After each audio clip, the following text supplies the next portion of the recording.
अस्सलाम वालेकुम दोस्तों।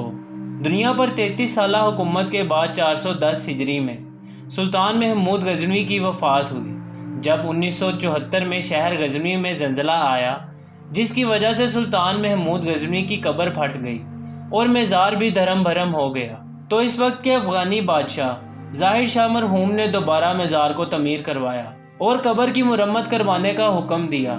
चुनाचा तामीर के मकसद के लिए जब कब्र को पूरा खोदा गया तो कब्र के मामार और कब्र की ज़ियारत करने वाले हैरान रह गए, क्योंकि कब्र के अंदर 1000 साल से मरे हुए इंसान और ताबूत की लकड़ी बिल्कुल सही हालत में थी। जब ताबूत खोलने का हुक्म दिया गया तो जिसने ताबूत खोला वो पलटकर पीछे गिर गया और बेहोश हो गया, और जब पीछे के लोगों ने आगे बढ़कर देखा तो वो सुल्तान जो 33 साल हुकूमत करके मरा, वो जिसको मरे हुए 1000 साल गुजर चुके थे, वो अपने ताबूत में ऐसे पड़ा था जैसे कोई अभी मैयत को दफना कर गया हो, और इसका सीधा हाथ सीने पर था जबकि उल्टा हाथ जिस्म के मतवाजी सीधा था, और हाथ ऐसे नरम थे जैसे जिंदा इंसान के होते हैं। जिंदगी मुख्तसर है और वक्त तेजी से गुजर रहा है। वक्त के आगे ताकतवर से ताकतवर बादशाह कमजोर और बेबस है। वक्त को कोई नहीं रोक सकता, लेकिन वक्त पर जिस शख्स ने अल्लाह की मखलूक की भलाई, बेहतरी और अल्लाह की खुशनुदी को मुकद्दम रखा, वही शख्स मरने के बाद भी लाफानी है।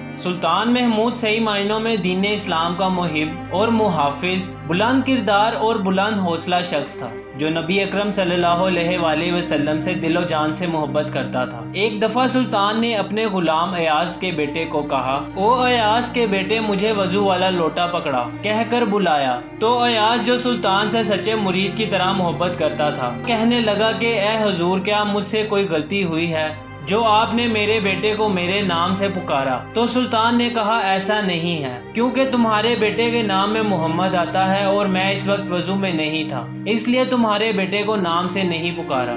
आप इस बात से अंदाजा लगाएं कि जो इंसान बेवजू मोहम्मद का नाम भी नहीं ले सकता था, तो उस सुल्तान को मोहम्मद की ज़ाते अक़दस से किस कदर मोहब्बत थी। इसके अलावा भी सुल्तान और अयाज के बहुत से किस्से मशहूर हैं। महमूद गजनवी अफगानिस्तान का बादशाह जो बहुत पुरज़म और बाहिम्मत बादशाह था। अयाज उसका एक गुलाम जो कि अपनी जहानत, काबिलियत, फर्शनासी और ईमानदारी से महमूद का वजीर खास बना। महमूद उस पर अंधा एतमाद करता था और उसे बहुत पसंद करता था। महमूद के बाकी उमरा और वज़रा उससे जलते थे और हमेशा उसकी बुराइयां और खामियां ढूंढते रहते थे, लेकिन अयाज ने खुद को हर मौके पर इस इज्जत और एतमाद का अहल साबित किया जो बादशाह ने उसे दिया था। एक दफ़ा महमूद के तमाम वज़रा ने मिलकर अयाज की गैर मौजूदगी में बोला कि अयाज एक गुलाम है और बाकी सारे वज़रा बड़े ख़ानदानों और नामो नसब से ताल्लुक़ रखते हैं। एक गुलाम की इतनी कदरदानी और इसको दरबार में इतनी इज्जत देने से इनको अपनी हितक महसूस होती है। एक गुलाम इस काबिल नहीं होता कि उसको ऐसा मुकाम दिया जाए। महमूद ने कहा, ठीक है, मैं देखता हूँ। अगले दिन दरबार में महमूद ने बहुत कीमती हीरा शाही खजाने से मंगवाया और साथ एक हथौड़ा भी। महमूद ने अपने आला नस वजीर को बुलाया और कहा, मैं तुमको हुक्म देता हूँ, इसको तोड़ो। वजीर ने अपने आप को अक्लमंद साबित करने की कोशिश की और कहा, बादशाह सलामत, ये बहुत कीमती हीरा है और रियासत की इमानत है, इसके टूटने से बहुत नुकसान होगा, इसलिए मेरे ख्याल में बादशाह सलामत आपको अपने फैसले पर गौर करना चाहिए। महमूद ने कहा, ठीक है। महमूद ने एक और वजीर को बुलाकर यही हुक्म दिया। इसने भी इसी किस्म की वजह बयान की और खुद को बादशाह और कौम के नुकसान को बचाने के लिए अक्लमंद साबित किया। यहाँ तक महमूद ने एक एक कर तमाम वज़रा को बुलाया और वही हुक्म दिया, लेकिन किसी ने हीरा नहीं तोड़ा। इनमें से हर एक ने इनकार भी नहीं किया, लेकिन कोई ना कोई अकली दलील दी और माजरत करता रहा। महमूद सबसे बहुत खुश हुआ, उन्होंने बादशाह और कौम को नुकसान से बचा लिया और आखिर में महमूद ने अयाज को बुलाकर वही हुक्म दिया। अयाज ने फौरन हथौड़ा पकड़ा और हीरा तोड़ दिया। पूरे दरबार में हलचल मच गई। एक गुलाम और छोटी सोच के इंसान ने अपनी कम अकली से इतना बड़ा नुकसान कर दिया, इसको बड़ी सजा देनी चाहिए। महमूद बहुत बरहम हुआ और उसने अयाज से हीरा तोड़ने की वजह पूछी। अयाज ने बहुत तारीखी जवाब दिया और पूरे दरबार का मुंह बंद कर दिया। अयाज ने कहा, बादशाह सलामत, आपका हुक्म सर आंखों पर, जो कि इस हीरे से ज्यादा कीमती है। इसके अलावा महमूद गजनवी के वज़रा ने यह भी शिकायत की कि बादशाह सलामत, अयाज के पास एक अलमारी है जिसका वो ताला लगा कर रखता है اور روزانہ اس کو کھول کر دیکھتا ہے اور کسی دوسرے بندے کو دیکھنے نہیں دیتا۔ ہمیں لگتا ہے آپ کے خزانے کے قیمتی ہیرے اور جواہرات اس کے اندر چھپا کر رکھے ہوئے ہیں، آپ ذرا اس کی تلاشی لیجئے۔ جب بادشاہ کو یہ شکایت لگائی گئی تو بادشاہ سلامت نے اسی وقت ایاز کو بلایا اور کہا، ایاز کیا تمہارے پاس الماری ہے؟ اس نے کہا جی ہے۔ بادشاہ نے پوچھا کیا اسے تالا لگا کر رکھتے ہو؟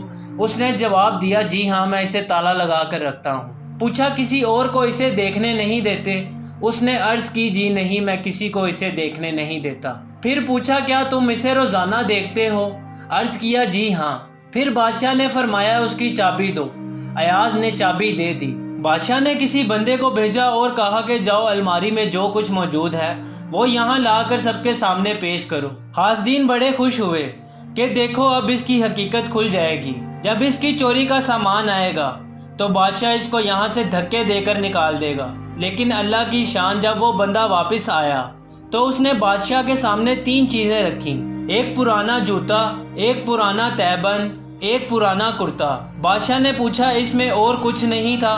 اس نے کہا جی نہیں یہی کچھ تھا۔ بادشاہ نے کہا ایاز اس میں تو کچھ قیمتی چیز نہیں کہ جسے تم تالے میں بند کر کے رکھو اور کسی دوسرے کو دیکھنے نہ دو، اور کوئی ایسی چیز بھی نہیں جسے تم روزانہ آ کر دیکھو کہ ٹھیک ہے یا نہیں۔ ایاز نے کہا بادشاہ سلامت میرے نزدیک یہ چیزیں بہت قیمتی ہیں۔ بادشاہ نے کہا وہ کیسے؟ اس نے کہا کہ بادشاہ سلامت وہ اس لیے جب میں آپ کے دربار میں پہلی دفعہ آیا تھا تو یہ جوتے پہنے ہوئے تھے، یہ تہبند باندھا ہوا تھا، یہی کرتا پہنا ہوا تھا۔ میں نے ان تینوں چیزوں کو محفوظ کر لیا اور میں روزانہ الماری کھول کر ان چیزوں کو دیکھتا ہوں اور میں اپنے نفس کو سمجھاتا ہوں کہ ایاز تمہاری اوقات یہ ہے اور اب تمہیں جو کچھ ملا ہے وہ تمہارے بادشاہ کا تم پر احسان ہے، لہٰذا تم اپنے بادشاہ کے احسان مند رہو۔ بادشاہ سلامت اسی طرح مجھے اپنی اوقات یاد رہتی ہے کہ میں کیا تھا اور بادشاہ کے قرب نے مجھے کیا کر دیا۔ دوستو کاش ہماری بھی کیفیت یہی ہو جاتی کہ ہم اللہ رب العزت کی نعمتوں کا خیال رکھتے اور اپنی اوقات کو یاد رکھتے۔